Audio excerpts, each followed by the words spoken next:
there was no punch really, was there, to Spurs yesterday? There ain't been for a while. No, in fairness, not. They haven't played great at all, but they have had results, and they've been able to sort of grind out victories and some results this season. But what I want to ask you then is, what happens next then? Is Antonio Conte the right man? Now, his contract runs out at the end of this season. He is the type of manager that could quite happily walk away. Yeah. We've always had that. That's always been there with Spurs. Do you want him to stay on as things stand? I mean, because when you look at the table, it's not all doom and gloom. You're only 2 points off the top four, having already played a game more than Manchester United at the moment. But look, I don't want to be the guy that comes on here, bigs up Tottenham all season, bigs up Conte, like I have done, because I really thought that this was going to be, a good season for us. And then all of a sudden I'm just going to change like the wind and say Conte out. No, I think the problem that he's got is, what you got to look at as a manager and as a board, if you're hiring him, is, are the players running around for him? Are the players working for him? And at the moment, I look at the Spurs team and I look at the players and think, they've stopped believing in what he's trying to do. They've stopped believing in what he wants from them. I don't think he's giving out the right message to the media in the way he talks about the players and he talks about the team. So, what's he like at the training ground with his meetings and the way he's talking?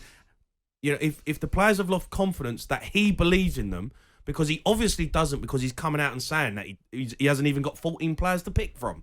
So if he's coming out and saying that, what's his messages across at training, in team meetings? And I think the message is that the players have lost belief in him and he's lost belief in them. And if that doesn't change quickly, then he's got to. Then he's going to have to go. We can all blame the board. We can blame but that everyone. is so true, because he has been like that ever since he's come to Spurs. 1 minute he's all happy, the next it's so negative. He's so low. Even after that result yesterday, he's talking about, we were always lucky to get into the Champions League places last season. Okay, maybe you could say that because Arsenal went on a dip where they lost a few games, and that meant Spurs were able to overtake them eventually.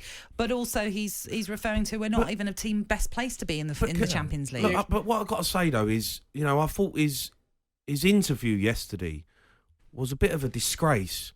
He's talking about, we've got to do this and we've got to spend money and I get that. Everyone's got to invest. But I also look at it and go, well, you're just putting the blame on the board. You did spend £150 million on the players that you wanted. You brought in Basuma. You brought in Perisic. You brought in Richarlison. You brought in Lenglet. He's added these players to the squad and they haven't really produced. They haven't made the squad any better. So yes, we need to invest. Yes, we need better players. We understand that. But you've also got to get the best out of the players that you've brought in. And you've also got to get the best out of the players that you've got. And I look at him right now and I look at the way he's being and the way he's acting and how he's being in the media, is I don't think he believes in the players, and the players are starting to say, all right, well, we don't believe in you. See, there's one issue. When you're a manager, and Jamie's done management and he's also been on the other side of it, like I have.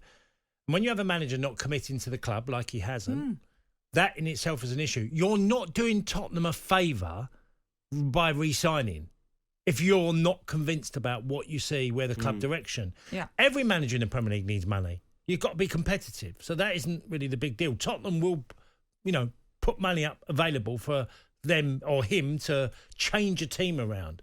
But it feels like he's doing Tottenham a favour. But will they only do that if they think he's staying long term? What do you do as look, Daniel Levy has to come into question. Look, I'm going to say this because I've said this the last couple of years. They were so afraid of losing Harry Kane. They've ended up appeasing Harry Kane because he's a terrific player, and end up getting Mourinho with a successful CV. They've done the same with Conte.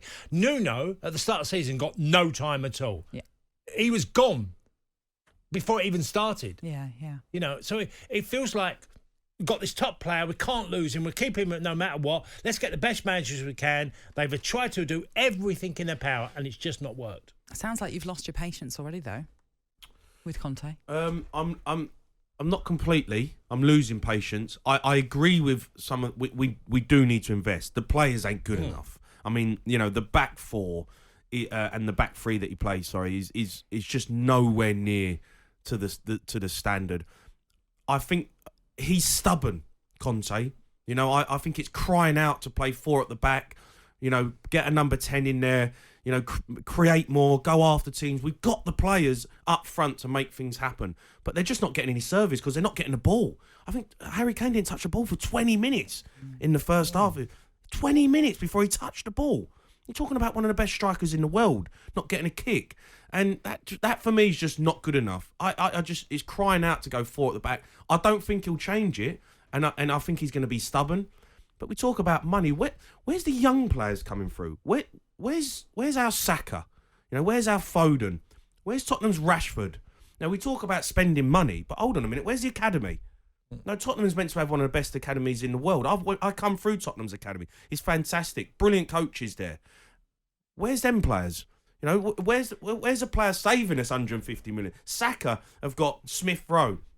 They brought through Arsenal. Brought through Saka. Yeah, they brought through Saka. It's £150 million player you've got there that you've produced for nothing. Foden, Manchester City, £150 million player. Rashford. Where's Tottenham's? The last player they brought through was Harry Winks and Skip. And, Harry Kane's the only one who's been a star. He's 29. Where's the stars in the academy? I tell you what, he's off one. He's off on one already, and I don't blame him. Happy New Year. It's not been the best of starts for Spurs. Bring that punch. Let's be. Oh, right. Well, there's some more conversations to be had then about who could come in if Conte was to leave. But it's a tough fixture next for Spurs. They head to Selhurst Park on Wednesday to take on a Crystal Palace side who, of course, won their last games. talkSPORT Breakfast, waking you up Monday to Friday morning from 6 a.m. on AM, on DAB, via the talkSPORT app and on your smart speaker. talkSPORT.